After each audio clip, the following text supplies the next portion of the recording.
Hi guys, welcome back to the channel. This is me Rahul and you are watching exam तैयारी with Rahul. तो यार देखो, RS का exam बहुत पास में आ गया है, तो कैसी चल रही है तैयारी पहले तो ये बताओ। बढ़िया चल रही होगी आई होप। और अपन मैथ्स के लिए प्रीवियस ईयर का एक पहला पार्ट तो मैं करवा चुका हूँ, दूसरा पार्ट लेके आए हैं। ठीक है, बिना टाइम वेस्ट किए फटाफट से करते हैं।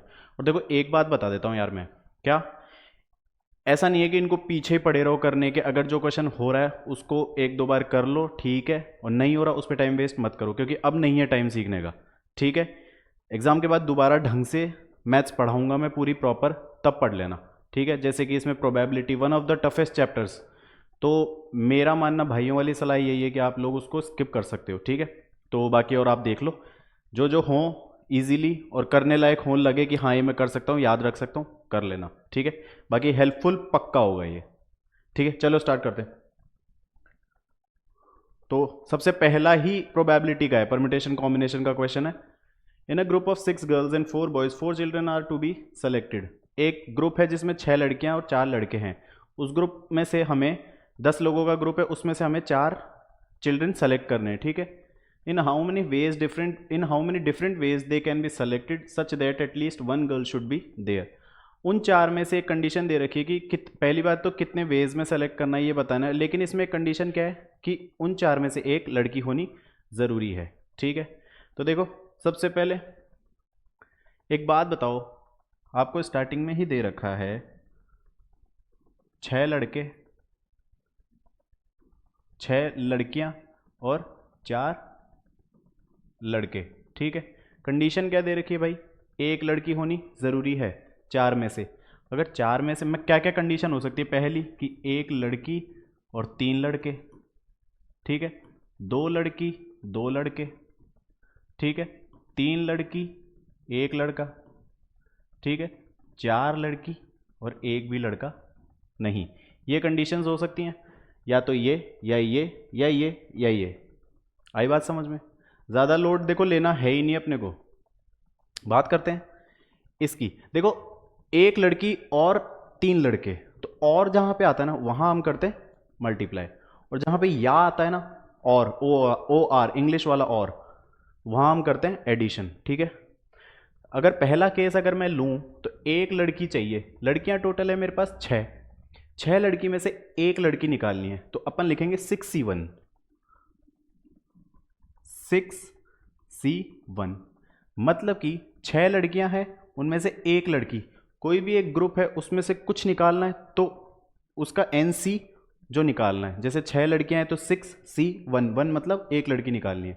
ठीक है, ये पहली कंडीशन सॉल्व कर रहे हैं अपन, जब हमारे पास एक लड़की और 3 लड़के हों। ठीक है, एक लड़की तो 6C1, लड़के 3 निकालने हैं, टोटल 4 है तो 4C3 मल्टीप्लाई। अब देखो एक चीज़ सिखा देता हूँ कैसे सॉल्व करते हैं। 6C1 है ना, तो इसको कैसे सॉल्व किया जाएगा, ये 6 है तो 6 as it is 6 factorial upon 6 minus 1 मतलब 5 फैक्टोरियल, इन में 1 यहाँ है तो 1 का फैक्टोरियल, सिंपल बस। ठीक है, ये ध्यान रखना अपने को। फैक्टोरियल कैसे सॉल्व करते हैं, 6 फैक्टोरियल को भाई मैं लिखता हूँ 6 into 5 into 4 into 3 into 2 into 1, ये होता है। किसी भी फैक्टोरियल को अगर लिखना होता है तो ऐसे ही लिखते हैं, 5 फैक्टोरियल होता तो 5 इंटू 4 इंटू 3 इंटू 2 इंटू 1। ठीक है, आगे बात समझ में। 6 फैक्टोरियल को क्या मैं ऐसे भी तो लिख सकता हूँ, 6 factorial is equal to 6 into 5 factorial लिख सकता हूँ, क्योंकि 5 फैक्टोरियल क्या होता है, 5 इंटू 4 इंटू 3 इंटू 2 इंटू 1। ठीक है, इसको अगर ये आ गया समझ में, चलो वहाँ पे सॉल्व करता हूँ।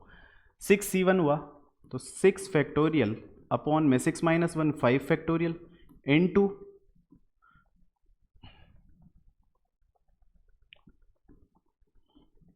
1 फैक्टोरियल। ठीक है, इधर एक और, ये 3 लड़के भी तो लेने हैं साथ में, तो एंड मतलब इनटू। ठीक है, 4C3 है तो 4 तो as it is 4 factorial upon 4 minus 3 का 4 माइनस 3 1 फैक्टोरियल इंटू 3 मेरे को दे रखा है तो 3 फैक्टोरियल। अब देखो 6 फैक्टोरियल भाई, नीचे मेरे को 5 फैक्टोरियल दिख रहा है तो मैं कुछ कैंसिल आउट करने की ज़्यादा सोचूंगा ना। आई बात समझ में? ठीक है, अगर मैं कैंसिल आउट करने की सोचूंगा तो मैं ऊपर लिख दूंगा भाई 6 इंटू 5 फैक्टोरियल। नीचे 5 फैक्टोरियल। 1 फैक्टोरियल क्या होता है? 1 ही होता है, तो 1 को चाहे लिखो चाहे मत लिखो, तो 5 फैक्टोरियल से 5 फैक्टोरियल इंटू 4 फैक्टोरियल, सॉरी 4 को मैं नीचे 3 फैक्टोरियल है तो 4 को क्या मैं 3 फैक्टोरियल 4 इंटू 3 फैक्टोरियल लिख सकता हूँ, और 1 को 1 ही रहने दो, 3 फैक्टोरियल एज इट इज। तो ये 3 से ये 3 कट गया, 6 और 4, 6 इंटू 4 यानी 24 वेज आ गए। एक लड़की और 3 लड़के जब लेंगे तो 24 तरह से ले सकते हैं अपन, ठीक है। यह आ गया 24। आगे 2 लड़कियां और 2 लड़के, देखो 2 लड़कियां और 2 लड़के, 2 लड़कियां हैं, 6 में से 2 लड़की निकालनी है, 6C2। भाई जितना टोटल है उतना, C जितना निकालना है उतना, तो 6 लड़कियां हैं, C कितनी निकालनी है? 2, तो 6C2 बस। 6C2 इंटू 4 लड़के हैं उनमें से 2 निकालने हैं, तो 4C2, ठीक है। 6 factorial 6 as it is upon 6 minus 2 4 into 2 factorial multiply 4 factorial as it is 4 minus 2 2 factorial into 2 का एज इट इज 2 फैक्टोरियल। आ रहा है समझ में? कैसे करेंगे आगे? 6 को मैंने लिख दिया भाई 6 इंटू 5 इंटू 4 फैक्टोरियल अपॉन में 4 फैक्टोरियल तो है ही, 2 फैक्टोरियल को क्या लिख सकता हूँ? 2 इंटू 1, तो 2 ही लिख देता हूँ। 2 इंटू 1 क्या होता है? 2 ही होता है ना, तो 2 लिख दिया। 4 से ये 4 काट दिया, इधर क्या आएगा? 2 फैक्टोरियल तक पहुँचा लेता हूँ मैं, तो इसको मैं करता हूँ 4 इंटू 3 इंटू 2 फैक्टोरियल। नीचे एक तो 2 फैक्टोरियल है और एक 2 फैक्टोरियल को मैं खोल देता हूँ, 2 इंटू 1 तो 2, इससे ये कट गया, इस 2 से ये 2 बार, इधर 2 से 6 गया 3 बार, 5 3 15 और 3 दूनी 6, 15 छिके 90, 90 ये मेरे पास आ गया 90। अब बात करते हैं भाई अगले केस की। 3 लड़की 1 लड़का, 3 लड़की 1 लड़का, 6 में से 3 लड़की लेनी है, 6 लड़कियां हैं 3 लेनी है, 6C3 C3। 4 लड़कों में से 1 लड़का तो 4C1। 6C3 को क्या लिखूंगा? 6 फैक्टोरियल अपॉन में 6 माइनस 3 3 फैक्टोरियल इंटू में 3 फैक्टोरियल, 3 नीचे दे रखा है इसलिए 3 फैक्टोरियल, ठीक है। 4C1 को 4 factorial upon 4 minus 1 3 factorial into 1 है तो 1 फैक्टोरियल। इसको मैं 3 फैक्टोरियल तक ले जाऊं, 6 into 5 into 4 into 3 factorial upon में एक 3 फैक्टोरियल एज इट इज रहने देता हूं। एक को 3 फैक्टोरियल को मैं अगर खोलता हूं तो 3 इंटू 2 इंटू 1 1 रहने देता हूं, लिखो चाहे मत लिखो। इसको क्या करेंगे? 4 इंटू 3 फैक्टोरियल और नीचे 3 फैक्टोरियल। भाई 1 फैक्टोरियल तो 1 ही होता है ना, है कि नहीं? तो 1 फैक्टोरियल को मैं लिखूं चाहे नहीं लिखूं, 1 किसी भी नंबर को 1 से करो कोई मतलब है नहीं, वो वही होगा। 3 फैक्टोरियल से इधर 3 फैक्टोरियल कट गया, इधर से ये कट गया, 3 दूनी 6 से 6 कट गया, कितना है? 5 चौक 20, 20 चौक 80, तो ये मेरा आया 80।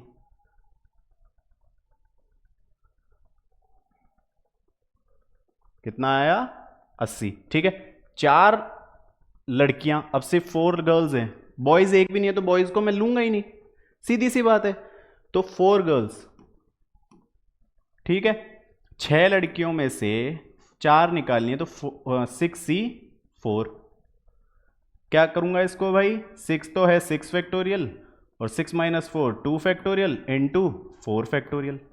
इसको फर्दर करूंगा 6 इंटू 5 इंटू 4 फैक्टोरियल अपॉन 2 को मैं 2 फैक्टोरियल क्या होता है? 2 इंटू 1, तो 2 को 2 लिख दिया मैंने, 4 फैक्टोरियल को एज इट इज 4 फैक्टोरियल लिख दिया। इससे ये काट दूंगा, इससे मैंने ये काटा 3 बार, तो कितना आया? 15, ठीक है। रिवाइंड करके देख लेना जो चीज़ समझ में नहीं आया, है ना, थोड़ा सा फास्ट चलना ज़रूरी है यार। कितना आया? 15, तो ये मेरा आ गया 15। अब मैंने क्या कहा था, या तो ये कंडीशन या ये कंडीशन या ये कंडीशन या ये कंडीशन, ठीक है। तो मतलब कि सारों को ऐड कर दूंगा, जब भी या आता है ना तो मतलब ऐड करूंगा सबको, ठीक है। सारी कंडीशन निकाली, उनको जोड़ दिया। और यहां क्या था, 1 गर्ल और 3 बॉय, मतलब और आ गया ना हिंदी वाला और, एंड, तो 1 गर्ल इंटू 3 बॉय कर दूंगा, एंड की जगह मल्टीप्लाई, ठीक है। इसको मैंने किया तो ये मेरा कितना आएगा, 5 4 9, 9 2 11 8 19 और 1 20, 209, ठीक है। आई होप समझ आया होगा। आगे बढ़ते हैं फटाफट से। अगला क्वेश्चन आपको कह रहा है कि ratio of an external angle and internal angle of a regular polygon is 1:5। Find the number of sides of the polygon. Polygon क्या होता है, बहुभुज, ठीक है। तो ये बता रहा है कि एक, पता नहीं हमें कितने साइड्स वाला बहुभुज है, उसका आंतरिक कोण और बाह्य कोण का जो अनुपात दे रखा है वो 1:5 दे रखा है, ठीक है। भैया बहुभुज क्या होता है भाई, ये 3 साइड्स हैं, ये त्रिभुज हो गया, ये 4 है तो ये चतुर्भुज हो गया, मतलब एक क्लोज्ड फिगर, ठीक है। तो 3 से छोटा 2, 2 से थोड़ी कुछ बनेगा भाई, 2 से मैं कुछ बना सकता हूं क्या, ये लो, बनेगा, कहीं जुड़ रहा है, नहीं बनेगा। तो ये तो नहीं होगा, ये नहीं होगा, ये हो गया, ये हो गया, 5 का भी हो गया। अब बाकी 1 से 2 से बड़े तो सबका हो जाएगा, ठीक है। इसमें 3 तो आंतरिक कोण है, इंटरनल एंगल्स हैं, और 3 ही बाह्य कोण है, ठीक है। मतलब सर अगर ट्राइंगल है, त्रिभुज है, तो 3 ही इंटरनल एंगल और 3 ही एक्सटर्नल एंगल, ठीक है। चतुर्भुज है, रेक्टेंगल हो गया, आयत हो गया, या फिर स्क्वायर हो गया, ठीक है। क्वाड्रिलेटरल जिसको कहते हैं, क्वाड्रिलेटरल है तो 4 साइड्स हैं, तो 4 इंटरनल एंगल, 4 एक्सटीरियर एंगल्स, ठीक है। अब एक बात सुनो, इंटरनल और एक्सटर्नल एंगल का सम हमेशा 180 होगा, ठीक है। किसी भी फिगर में कहीं भी ले लो, यहां देखो, ये देखो 180 बन रहा, ये 180 बन रहा, ये 180 बन रहा, ऐसे इनमें भी 180 बनेगा, इसमें भी 180 बनेगा रेगुलर पॉलीगन में, ठीक है। तो मैं क्या कह रहा हूं कि interior angle plus exterior angle होगा आपका 180 डिग्री, ठीक है भाई, आया समझ में। अब एक चीज बताता हूं, कोई सा भी क्लोज्ड फिगर ले लो, उसके जितने भी बाह्य कोण है ना, मतलब एक्सटीरियर एंगल्स है ना, इस ये 3 है तो इसमें 3 एक्सटीरियर एंगल है ना, ये 4 है तो 4 एक्सटीरियर एंगल, ये 5 है तो 5 एक्सटीरियर एंगल, इनमें सब में तीनों का सम 360 होगा एक्सटीरियर एंगल्स का, इसमें चारों का सम 360 होगा, पांचों का सम 360 होगा। कहने का मतलब कोई भी चतुर्भुज हो, चाहे चाहे आपका ये त्रिभुज हो, कोई भी ये आपका बहुभुज हो, उसमें जितने भी बाह्य कोण है, एक्सटीरियर एंगल्स है, उन सब का सम होगा आपका 360, ठीक है। सबका सम क्या होगा 360। मुझे कहा गया है 1/1:5 है, interior angle upon exterior angle 1/5, ये अनुपात में है, तो मैं x/5x मान लूँ, मतलब एक x है दूसरा 5x है, ये यहाँ रखूँ तो x प्लस 5x 180 हो गया, 6x मेरा हो गया 180, तो x मेरा कितना हो गया भाई 30 डिग्री, यानी कि x मेरा 30 डिग्री हो गया। तो इंटरनल एंगल तो मेरा है 30 डिग्री का साहब, और एक्सटीरियर एंगल है 30 × 5 150 डिग्री का, ठीक है भाई, आया। अब ये कह रहा है कि मेरे पास एक इंटीरियर एंगल है 30 डिग्री, मैंने कहा इंटीरियर अपॉन एक्सटीरियर अपॉन, जब भी, तो मैं सोचूं ये उल्टा कैसे आ रहा है, देखो एक्सटीरियर अपॉन इंटीरियर का रेशियो दे रखा है भाई मेरे को, ठीक है, कोई दिक्कत नहीं है। क्या हो रहा है भाई,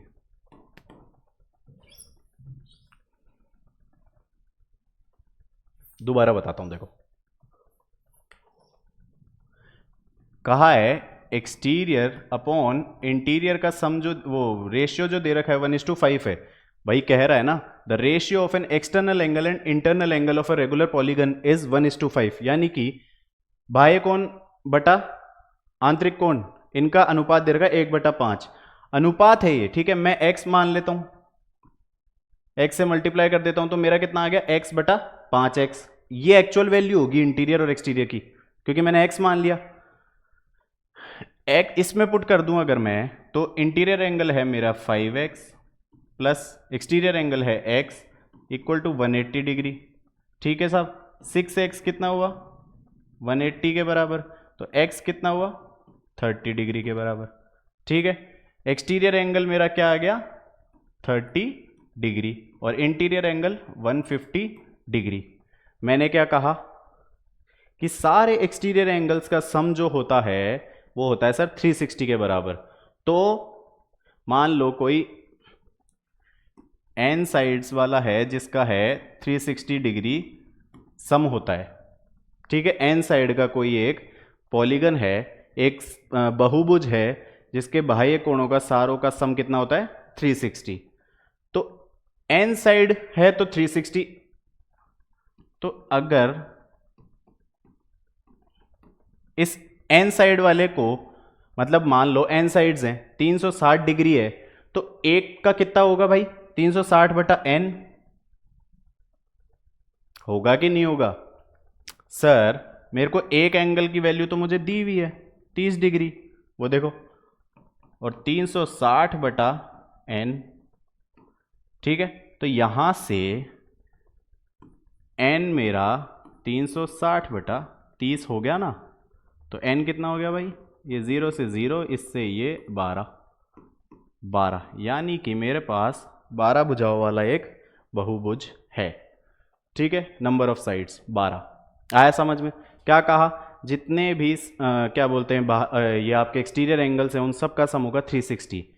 तो एक का कितना होगा 360 बटा जितने हैं, जितना नंबर है, तो एक का मेरे को 30 दे ही रखा है, तो 30 बराबर 360 बटा n उधर ले गया, 30 नीचे ले आया, तो कितना हो गया 12।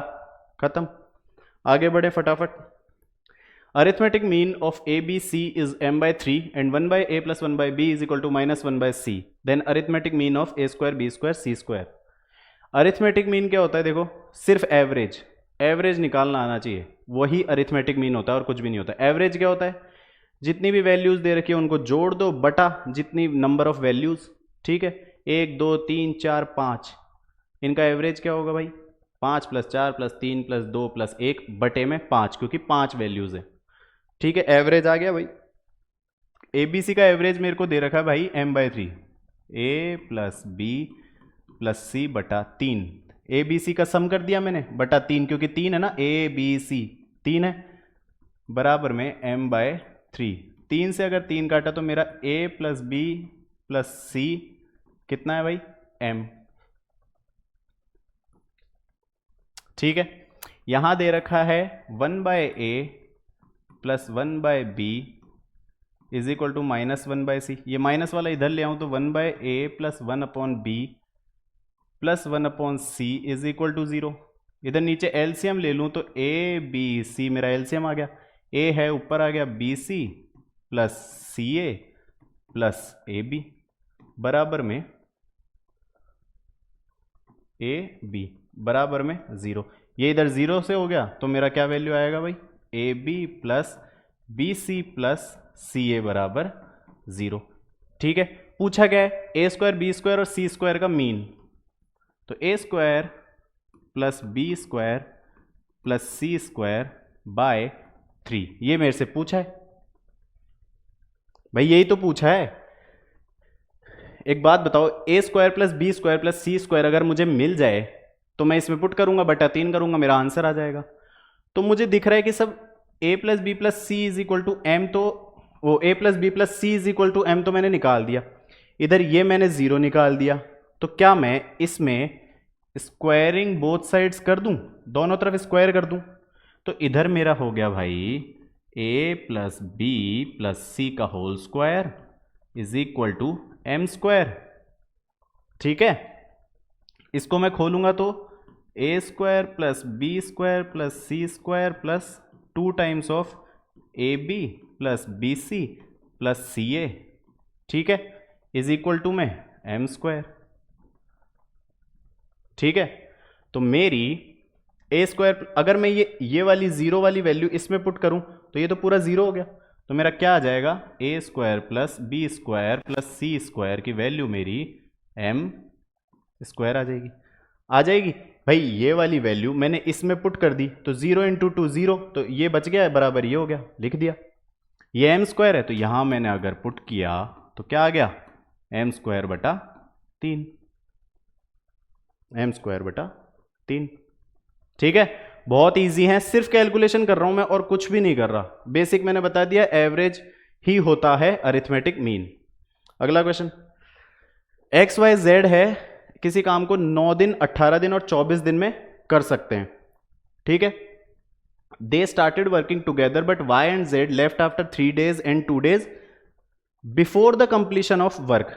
कह रहा है भाई एक कोई भी पॉइंट है वहां से एक्स वाई जेड, मान लो मैं हूं, मेरे साथ वाई और जेड और हैं। ठीक है, हम 7 काम करना स्टार्ट करते हैं। ठीक है, 7 किए, करते जा रहे हैं भाई, इस पॉइंट से यहां तक करना है मुझे। यहां पे तीनों हैं, X plus Y plus Z. अब ये कह रहा है कि काम किया, लेकिन काम होने से 3 दिन पहले भैया मेरे को धोखा दे दिया वाई ने 3 दिन पहले। तो यहां पे वाई अगर मेरा बाहर चला गया तो बचा क्या, एक्स और जेड सिर्फ। अब एक्स और जेड चलते हैं भाई, धोखा दे दिया वाई ने तो धोखेबाज निकला। वाई ने अगर एक्चुअली हाँ छोड़ो, वो वाई ने धोखा दे दिया, वाई हट गया, बचे एक्स और जेड। अब ये बोल रहा है कि लेकिन एक्स और जेड चलते हैं, लेकिन काम से 2 दिन पहले ही जेड भी धोखेबाज निकला, वो भी बोला मुझसे नहीं होगा, वो भी हट गया। यानी कि 2 दिन पहले, और 3 दिन पहले वाई गया था, 2 दिन पहले जेड गया था, मतलब कि एक ही दिन काम किया एक्स और जेड ने। यहां पे एक्स प्लस जेड रुक गए, अब भैया यहां पे जेड भी धोखा दे दिया। ठीक है, तो बचा हुआ जो 2 दिन है मेरा 2 days, वो मेरा सिर्फ एक्स ने ही नहीं किया ना भाई, बताओ तुम खुद बताओ। लास्ट के 2 दिन पहले जेड भी चला गया तो बेचारा एक्स ही तो जाएगा अब। ठीक है, अब देखो, तो पूछा है what was the ratio of contribution of Y to that of Z in completed piece of work, कि रेशियो बताओ कि वाई का काम में कितना कंट्रीब्यूशन है बटा जेड का कितना कंट्रीब्यूशन है। ठीक है, कितनी हिस्सेदारी है। एक्स करता है, ऐसे क्वेश्चंस कैसे करते हैं, एक्स करता है कोई काम 9 दिन में, वाई 18 दिन में, जेड अगर करता है 24 दिन में। इन तीनों का एलसीएम ले लेते हैं अपन। इन तीनों का एलसीएम होगा भाई 72, 72 ही तीनों 72 को काट लेंगे तो वही एलसीएम होता है। यानी कि इस 72 को मैं कह दूंगा कि ये टोटल वर्क है। मैं मान लिया टोटल वर्क है भाई, टोटल वर्क है 72। एक्स 9 दिन में कोई काम कर देता है, एक्स 9 दिन में 72 काम कर देता है, पूरा काम 9 दिन में 72 काम कर देता है, तो एक दिन में कितना करेगा, 72 बटा 9, सीधी सी बात है। 9 दिन में 72 करता है तो एक दिन में 72 बटा 9, तो यानी 1 डे वर्क एफिशिएंसी रोजाना कितना करता है, तो 8 आ गई एक्स की। ऐसे ही वाई की कितनी आ गई, 4, 18 चौक 72, और 24 की, और ये जेड की 24 दिया 72। ठीक है साहब, 2 दिन लास्ट के, अब क्वेश्चन देखते हैं, 2 दिन लास्ट के अगर एक्स करता है, एक्स अगर 2 दिन काम करता है, एक दिन में 8 काम करता है, तो 2 दिन में भाई कितना करेगा, 2 इंटू 8 मतलब कि 16। ठीक है, 2 दिन एक्स ने किया, एक दिन एक्स और जेड ने किया था। एक्स की है 8, जेड की है 3, 8 और 3 11। एक दिन में एक्स और जेड 11 करते हैं, तो हाँ, तो एक दिन में कितना 11 हो गया, 8 एक्स की है, जेड की 3 है, तो एक्स प्लस जेड ने किया था एक दिन काम। कितना है, दोनों की एफिशिएंसी को जोड़ें तो 8 और 3 11, तो ये हो गया 11। अब भाई साहब यहां से लेकर यहां तक का काम तो तीनों ने साथ किया था ना, ये वाला काम तो मैंने ये वाला निकाल लिया पूरे। कितना काम हुआ, 6 और 1 7, ये 27 काम हो गया। ये यहां से यहां तक 27 वर्क है, मतलब 27 काम है। बचा हुआ काम कितना हो गया, 72 माइनस 27 कितना हुआ, 12 में से 7 गया 5, 6 में से 2 गया 4, 45। यानी कि यहां से लेकर यहां तक 45 काम है, और वो किसने किया, वो तीनों ने किया साहब। भाई यहां से शुरू तीनों हुए थे ना। एक दिन में अगर 8 और 4 12 और 3 15, X plus Y plus Z, 1 day work कितना है इनका, 15। इनको 45 काम करना है, एक दिन में 15 है तो 45 काम कितने में करेंगे? 45/15, यानी कि 3 दिन। आ रहा है समझ में भाई? आ रहा है समझ में? बहुत आसान है यार। एक दिन में 15 तो 3 दिन में 45, 45 ही तो बचा हुआ था। ठीक है, पूछा है y और z का कंट्रीब्यूशन का रेशियो बताओ कि कितनी हिस्सेदारी है। भाई y ने कितने दिन काम किया? सिर्फ 3 दिन। तो y ने अगर 3 दिन काम किया और y की एफिशिएंसी है 4, ठीक है, यहां लेते हैं y ने 3 दिन काम किया, एक दिन में 4 करता है तो 3 दिन में 3 × 4, रेशियो बताना है तो बटा। अब z का पूछा है, z ने पहले तो 3 दिन ये करे और एक दिन x के साथ खड़ा, टोटल दिन 4। एक दिन में 3 काम करता है तो 4 दिन में 4 × 3 हो गया ना। एक दिन में 3 काम तो 4 दिन में 4 × 3 यानी कि 12। इस 4 से ये 4, इस 4 से ये, इस 3 से ये, कितना आया? 1/1, यानी कि 1:1। ये रेशियो है भाई। समझ में नहीं आया तो दोबारा रिवाइंड करके देखना, इससे आसान तरीका नहीं मिल सकता, गारंटी दे रहा हूं मैं। How many times the digit 5 will come in counting from 1 to 99 excluding those which are divisible by 3। बोल रहा है 1 से 99 के बीच में कितनी वैल्यूज है जिनमें 5 आ रहा है। सबको पता है 5 में आता है, 15 में आता है। 1 से लेकर 10 के बीच में सिर्फ 5 आता है तो 5, 11 से 20 में 15, ठीक है, ऐसे कर लेंगे 99 तक। फिर बोल रहा है कि बट वो वैल्यूज निकाल देना जो 3 से भाग जाती है। ठीक है साहब, अगर मैं 1 से 10 देखता हूं तो कितनी आई? 1। 11 से 20, 15 ही तो आती है सिर्फ, तो 15 आती है, मतलब उसमें एक 5 आता है तो 1। 21 से 30 में 25 आता है तो उस 25 में तो 5 आता है और थोड़ी किसी में आता है, तो इसमें भी 1 आ रहा है समझ में? भाई 5 किस किस में आता है? 5 में आता है, 15 में आता है, 25 में आता है, 35 में आता है, 45 में आता है, फिर 50 की पूरी लाइन में 5 आता है। ठीक है भाई, 31 से 40 के बीच में 35 आता है तो इसमें भी 1 आ गया। 41 से 50 में फिर 1 आ गया। इस बार 1 नहीं भाई, गच्चा खा गए ना। एक तो 45 में 5 आता है और एक 50 में भी तो है, तो 2 हो गए ना। फिर आ गया आपका 51 से 60 के बीच में 51, 52, 53 में 5 आता है, 54, 55, 56, 57, 58 और 59, 60 में नहीं आता। ठीक है साहब, इनमें 5 आता है। कितने 5 हो गए? 1, 2, 3, 4, 5 और 6, 7, 8, 9, 10, 10 हो गए इसमें भाई। 61 से लेकर 70 तक फिर 1 हो गया। 65 में तो आता है। 71 से 80 में 1, 80 से 81 में 1, ओह सॉरी 80 से 81 बोल दिया। 81 से 90 में 1 और 91 से 99 में 1। कितने हुए टोटल? 1, 2, 3, 4, 2, 6 और 10, 16, 17, 18, 19 और 20, 20 आ गए 5। ठीक है, अब फट से टिक मत मार देना, 20 आंसर नहीं है। उसने कहा है जो जो वैल्यूज 5 से भाग होती हैं वो हटा दो भैया। ठीक है साहब, कौन कौन सी वैल्यूज ली थी अपन ने? 5 ली थी। 5 3 से भाग होता है 5 का? 5 में 3 का भाग जाता है? नहीं साहब। 15 में जाता है,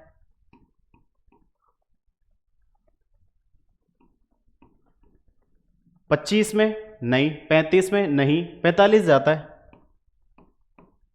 फिर 45 जाता है। ठीक है, 50 में नहीं जाता, 51 में जाता है, 17 बार जाता है ना, 17 तिया 51 होता है तो 51 हो गया। 52 नहीं होता, 53 नहीं होता, 54 होता है, 18 तिया 54 तो 54 भी होगा साहब। 55 नहीं, 56 नहीं, 57 होता है, 19 तिया 57 तो 57 में भी गया 3 का भाग। 58 में नहीं जाता, 59 में नहीं जाता। ठीक है, ये हो गए। कहाँ तक हो गए, 60 तक हो गए, फिर 65 नहीं, 75 जाता है, 25 से 75, 75 में जाता है भाई, 85 में नहीं, 95 में नहीं, कितने हुए 1 2 3 4 5 6, 6 ऐसे हैं जिनमें 3 का भाग जाता है, तो इनमें से 6 हटा दूंगा, कितना हुआ 20 - 6 इज इक्वल टू 14। ठीक है, easy. An electronic device makes a beep after every 60 seconds. Another device makes a beep after every 62 seconds.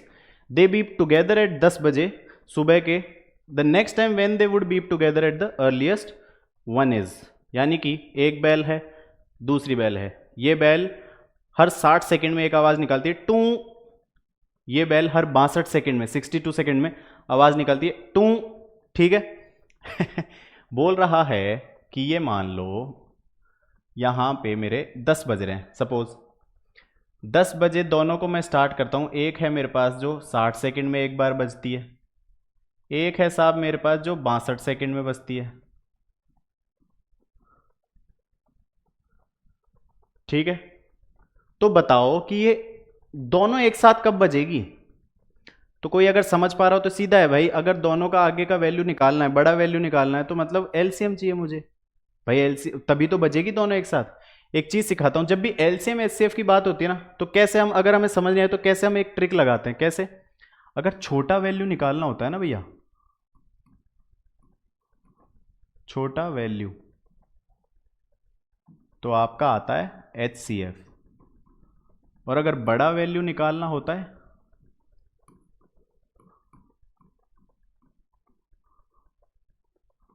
तो एलसीएम। 60 और 62 में कैसे पता चलेगा भाई छोटा बड़ा क्या, 60 और 62 है, सबसे छोटा 2 मान लेता हूं, क्या दोनों 2 सेकंड पे मिलेंगे, पॉसिबल है। पहली घंटी 60 पे बज रही है, उसकी 62 पे बज रही है, पॉसिबल ही नहीं है, यानी इससे बड़ा होगा। बड़ा होगा तो मतलब एलसीएम निकालना है। 60 का अगर एलसीएम में निकालता हूं कितना आएगा, कैसे निकालते हैं, आता है कि नहीं भाई, छोटी क्लास में निकाला है। 2 30, 2 15, 3 5, फिर 5 से ये आ गया, 2 × 2 × 3 × 5, यानी कि 2 का स्क्वायर × 3 × 5। बहुत आसान। ये तो पहली दूसरी का है ना, मतलब कि 5वीं 6ठी मान लो, है कि नहीं है। अरे बोलो यार, आ रहा है समझ में। ठीक है, 62, 62 का क्या होता है भैया, 2 से काटा 31, 31 भाई एक प्राइम नंबर है, किसी से नहीं जाता, तो 2 × 31। एलसीएम के लिए क्या करते हैं, सारे जो नंबर है ना इसमें वो लिख लो, कौन कौन से, सारे अलग होने चाहिए, एक भी नंबर रिपीट नहीं, और जो नंबर दिए सब लिख लो। एक तो 2 दे रखा है भाई साहब, एक 3 दे रखा है, एक 5 और एक 31, यही तो नंबर दे रखे हैं, इनके अलावा कोई और नंबर है। हाईएस्ट पावर देखनी है अब इनकी, तो 2 की हाईएस्ट पावर कौन सी है, ये 1 लूंगा या 2 लूंगा, 2 की हाईएस्ट पावर तो 2 ही तो है, 2 ले लूंगा। बाकी सब में सर 1 1 है तो 1 1 ले लो, ये लो भाई। तो 2 का स्क्वायर तो हो गया 4 × 3 × 5 × 31, कितना हुआ, 4 × 12 × 5 60, 60 6 × 6 = 18, तो 1860 सेकेंड्स। इतने सेकंड बाद ये मिलेंगी दोनों, टू, एक ही आवाज आएगी दोनों की। ठीक है, लेकिन भैया मुझे तो यहां टाइम बताना है, अब क्या करूं। 1860 सेकंड को मैं मिनट्स में कन्वर्ट नहीं कर सकता क्या, तो भाई साहब 1 मिनट में 60 सेकंड, 1 मिनट बटा 60 कितना हुआ, 1 सेकंड, तो 1860 सेकंड है, तो दोनों तरफ 1860 से मैंने गुणा किया, तो मेरा 1860 सेकंड की वैल्यू मेरी कितनी आएगी, 1860 बटा 60 मिनट्स। ठीक है, तो ये 0 से 0 काटा, 6 से मैंने काटा 6 तिया, और 6 एक कम, यानी कि मेरा आ गया 31 मिनट। 1860 सेकंड की वैल्यू होती है 31 मिनट। ठीक है, 31 मिनट बाद दोनों एक साथ बजेंगे, 10 बजे चालू हो रहे हैं तो टाइम क्या हो गया, 10:31। आया समझ में? अगला, the rates of simple interest in two banks A and B are in the ratio 5:4। दरें बता रखिए, दर मतलब जो रेट होती है, सिंपल इंटरेस्ट है, और पहली बात तो ये ध्यान रखना, ठीक है। दर का रेशियो कितना दे रखा है, 5:4। दो बैंक में जमा करा रहा है, मान लो मैं हूं आर राहुल, एक तो ए बैंक में कुछ अमाउंट जमा करा रहा हूं, बी बैंक में कुछ अमाउंट, मान लो ए बैंक में ए अमाउंट, बी बैंक में बी अमाउंट, ठीक है। ये कितना है, अब इसमें भी कुछ रेट होगी, इसमें भी कुछ रेट होगी। इसने बोला है R A upon R B, rate in A upon rate in B कितना दे रखा है भाई, 5:4। ये रेशियो में दे रखा है, तो मैं x से अगर करूं तो ये कितना होगा, 5x%, और ये होगा मेरा 4x%, ठीक है। A person wants to deposit his total savings in the two banks in such a way, मैं दिख नहीं रहा क्या in such a way that he receives equal half yearly interest from both, तो he should deposit his savings in the banks A and B in the ratio, मतलब in what ratio बताना है। क्या कह रहा है कि इस दर से इसने जमा कराया 5x% की दर से, ठीक है। इसकी रेट आ गई, इसकी रेट है साहब 4x% की, ठीक है। दोनों का टाइम सेम है, ये भी आधे साल के लिए और ये भी आधे साल के लिए, 6-6 महीने की बात हो रही है ना। क्यों हो रही है, बता रहा, कंडीशन दे रहा है ना भाई कि आधे साल बाद ऐसा ही सेम हो जाएगा दोनों का, तो मैं आधे साल के लिए दोनों का ऐसा ही निकाल के बराबर कर लूंगा। टाइम आ गया, रेट आ गया, ये मैंने पी मान लिया, मान लो कि ए बैंक में ए अमाउंट और बी बैंक में बी अमाउंट, ठीक है। मूलधन मान लिया ए और बी, सबको पता है यार, ये तीसरी क्लास की यही बात, S I is equal to मूलधन इंटू रेट इंटू समय बटा 100 होता है, सबको पता है। पुट कर दूंगा भाई, पी मूलधन पहले वाले में, इस वाले में ए है, रेट है मेरी 5x की, टाइम है 1/2 बटा में 100। इसको अगर मैंने बराबर किया, दिख रहा है भाई, रेट ही तो बराबर करनी है, हाफ ईयरली बोल रहा है भाई कि फ्रॉम बोथ रिसीव्स, ये बोल रहा है ना, देखो receives equal half yearly interest from both, आधे आधे साल में दोनों को सेम इंटरेस्ट मिल रहा है, इंटरेस्ट बराबर कर दूंगा, बोल रहा है वैसा कर दूंगा। ये किया a into 5x into 1/2 upon 100, ऐसे ही इसका कितना है भाई, मूलधन b इंटू 4x% इंटू वही 1/2 और बटा में 100, 100 और 2 है, 100 और 2 है, 200 को 200 से काटा, x कट गया भाई x से, तो a बटा b मेरा कितना आ गया, 4/5। यही तो पूछा है कि किस रेशियो में भाई जमा कराया पैसा, निकाल दिया मैंने 4/5, ठीक है। अगला क्वेश्चन बोल रहा है कि दो स्टूडेंट हैं x और y, एक एग्जाम में अपीयर होते हैं, पेपर देते हैं भाई x और y, बढ़िया। x secured 9 marks more than marks of y, x है उसके y से 9 नंबर ज्यादा आते हैं, y पिटेगा and marks of x was 56% of some of their marks, और एक कंडीशन और दे रखी कि जो x है उसके मार्क्स 56% हैं, किसके, x और y का जो समेशन, मतलब x और y के कुल मार्क्स हैं उनका 56% ही x के मार्क्स हैं, ठीक है। क्या कह रहा है, x है और एक y है भाई, x 9 नंबर ज्यादा y से लाता है, तो y से 9 नंबर ज्यादा लाता है। फिर क्या बोल रहा है, x के जो मार्क्स हैं वो हैं भाई 56%, यानी कि परसेंट हटाया बटा 100, x प्लस वाई। यही तो कह रहा है कि सम ऑफ देयर मार्क्स, सम क्या है भाई, पहले x और y तो थे, माने थे मैंने, तो x प्लस वाई सम हो गया, इसका जो 56% है वही तो x की वैल्यू है, ये लिखा, सीधा सीधा लिखा है, x was 56% of some of their marks, ठीक है। यहां से x और y नहीं निकाल सकता मैं, x की वैल्यू मैंने y प्लस 9 पुट कर दूं,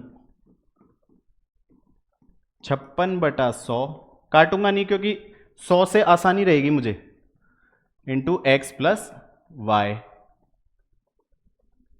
ठीक है, तो ये 100 इधर भेज दूंगा, तो 100 into Y plus 9 is equal to 56 into X, X की तो वाई प्लस 9 है ना वैल्यू, तो इसमें भी तो लिखूंगा वाई प्लस 9 प्लस वाई, 100 वाई प्लस 900 इंटू ये 2y हो गया, ये क्या आ गया, ये मेरा 2y प्लस 9 हो गया ना, तो 56 को 2 से करूंगा भाई 112y प्लस 56 को 9 से करूंगा कितना आया, 9 पंजे 45, 450 और 54 504। ठीक है, y को उधर ले जाऊंगा, 504 को इधर ले आऊंगा, तो y उधर गया तो 112 में से 100 गए तो 12y, 12y बराबर 900 में से 504 गए, फटाफट करा करो कैलकुलेशन, 900 में से 500 गए, 400 बचे और 4 और हटा दो 396। ठीक है, y कितना आ गया 396 बटा 12, 12 से 1 काटा 12 तिया 36, 3 गया फिर 12 तिया 36, तो y मेरा 33 आ गया। ऑप्शंस देख लो, y सारे अलग हैं तो मैं सीधा ही टिक लगा दूंगा, कर सकता हूं ना, क्यों निकालूं 42 में, 1-2 सेकंड भी नहीं लगाना ना मुझे। और अगर निकालना है ये 33 y आ गया, इसमें पुट कर दो, तो x कितना है भाई y प्लस 9, तो यानी कि 33 प्लस 9 कितना आया 42, 42 ही तो है। ठीक है, आ रहा है समझ। अगला, which is the digit at unit place of the product 5 की पावर 41 इंटू 7 की पावर 69 इंटू 3 की पावर 57। देखो जी, ऐसे क्वेश्चन आते हैं तो सबसे पहले तो एक चीज समझा देता हूं, कोई भी नंबर है, मान लो ये 1001 है, तो ये मेरी यूनिट डिजिट ही तो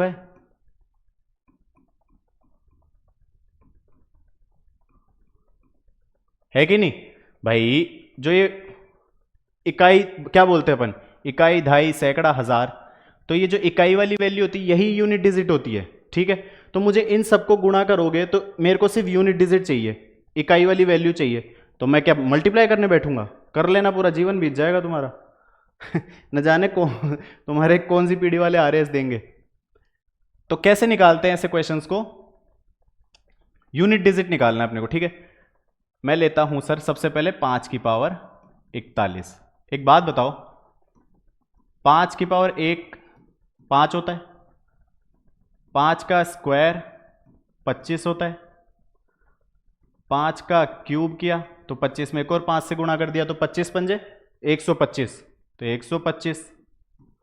ठीक है, फिर 5 से करूंगा तो 5 ही आएगा मेरा, मुझे जरूरत ही नहीं है, यहीं पे करूंगा 5 5 5 ही आएगा, पूरा 5 आएगा, कितनी बार भी कर लूं मेरा, फिर 5 फिर 5, तो इकाई वाली जो है यूनिट डिजिट जो है, सॉरी, वहां 5 आएगा, तो इसमें तो भाई यूनिट डिजिट आ गई मेरी 5। ठीक है, मुझे यूनिट डिजिट से मतलब है, क्यों, क्योंकि मान लो अगर मैं 19 इंटू 21 करता हूं तो मैं मुझे कोई कह रहा है कि भाई इसकी यूनिट डिजिट बता, तो मैं पूरा मल्टीप्लाई क्यों करूं, मैं यही तो करूंगा कि 1 इंटू 9 मतलब 9 आएगी भाई, कैसे पता यार, 1 9 1 यहां क्रॉस आ जाता है ना, 2 को 9 से गया 18, 1 हासिल, 2 एकम 2 और 1 3, तो 9 तो सीधा सीधा लिख दिया ना भाई, ये देखो 9 तो सीधा सीधा लिख दिया ना, और ये 9 कहां से आया, 1 को 9 से किया, तो फिर मैं पूरा गुणा क्यों करूं जब मुझसे यूनिट डिजिट ही पूछा है, तो मैं यूनिट डिजिट निकाल लेता हूं तीनों में। 5 की पावर 41 में आ गया 5। ठीक है, 7 की पावर 69 लेते हैं। देखो एक बात बताओ, 7 की पावर 1 क्या होता है 7, 7 का स्क्वायर 49, 7 का क्यूब, अब क्यूब है, मैं 49 को 7 से करूंगा थोड़ी पेन चला के, मेरे को 7 से करना है तो 9 7 63 3 आएगा सर, यूनिट डिजिट से मतलब है अपने को सिर्फ, तो सर इसकी कुछ वैल्यूज आएगी और लास्ट में वैल्यू आएगी वो 3 आएगी। फिर 7 की पावर 4 किया इंटू 7, 7 या 21, आगे कुछ आएगी, लास्ट में तो 1 आएगी, आया समझ में। 7 की पावर 5 करो भाई, तो फिर 1 को 7 से करेंगे तो 7 आ गया, आगे कुछ आएगा और 7, 7 की पावर 6, तो कुछ आएगा, ये रिपीट होंगे अब 7 9 3 1, 7 9 3 1। तो इसकी जो साइक्लिसिटी होती है वो 4 की होती है, मतलब पहिया यहां से लेकर यहां तक वापस आया ना तो 4 वैल्यू ही हुई, बस बदली, वापस से फिर आ गई, 5वीं वैल्यू रिपीट है। इसको कहते हैं साइक्लिसिटी। कि क्या आएगा 7 9 3 1, 7 9 3 1, कितनी बार भी चले जाओ 7 9 3 1 आएगा। मेरे को जाना है भाई 69 तक, तो 69 तक जाना है, 4 में रिपीट हो रहा है, तो 69 को 4 से एक बार डिवाइड करो। 69 को किया मैंने 4 एकम 4, 9 हासिल 2, 4 7 28, यानी कि एक मेरी ज्यादा आ रही है। अगर 68 होता तो पूरा पूरा डिवाइड हो जाता, तो 68 पे तो पूरा डिवाइड हो रहा है, तो 68 पे मेरी वैल्यू सीधी सी बात है 1 आएगी यूनिट डिजिट। 69 मतलब वापस से चालू, तो 69 पे मेरी यूनिट डिजिट कितनी आएगी 7 आ गई भाई। तो यहां पे मेरी यूनिट डिजिट कितनी आ गई 7 की पावर 69 जो है वहां पे यूनिट डिजिट आ गई भाई 7। ऐसे 3 की पावर 57,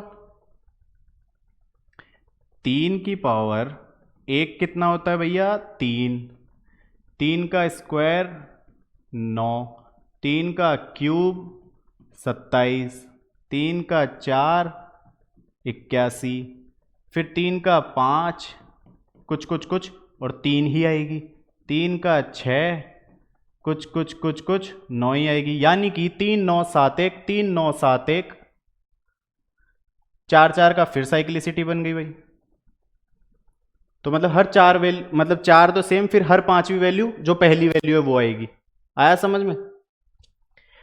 तो 4 है, उधर कितना 57 दे रखा है भाई साहब, 57 को मैं फिर 4 से ही करूं क्योंकि 4 है ना मेरी साइक्लिसिटी, कि 4 के बाद रिपीट हो रही है वैल्यू, 4 से करूं तो 4 एकम 4, 7 लिया और 1 बचा, 4 चौक 16, 1 बच गया, यानी कि सर 1 बच गया, यानी कि 56 पूरा पूरा 4 में भाग जा रहा है। तो 56 होता, अगर 3 की पावर 56 होता तो 1 आती चौथी वैल्यू, है कि नहीं 1 आती। अगली वैल्यू क्या आएगी 56 के बाद, वापस से ऊपर आ जाएगा भाई, यहां मान लो 56 की वैल्यू 1, ठीक है यूनिट डिजिट, 57वीं वैल्यू वापस ऊपर, फिर 58वीं वैल्यू, 59वीं वैल्यू, 60वीं वैल्यू, फिर ऊपर, ठीक है। तो 57वीं वैल्यू कितनी हो गई भाई 1 तक हो गया, फिर ये 3 हो गया, कितनी आई 3 की पावर 57, इसकी यूनिट डिजिट कितनी आई 3। आया समझ में?